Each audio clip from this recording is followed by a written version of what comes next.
За вас Ну, ясно. волнуются. Ну, я хочу вас успокоить, волноваться не нужно. Ну, во-первых, пусть проверят. Пусть проверят. Я к любого рода проверкам отношусь очень положительно, поскольку, ну, бояться нечего.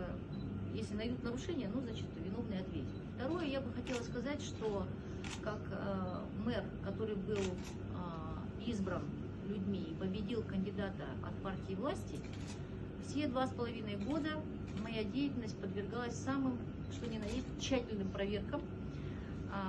Значит, и проверки эти не прекращались ни на один день в мою бытность, поэтому до сих пор ничего не нашли, и я перед вами здесь совершенно спокойно нахожусь, поэтому не беспокойтесь, и в этот раз пусть проверят. Другой вопрос, что так или иначе это совпало с усилением моей политической деятельности.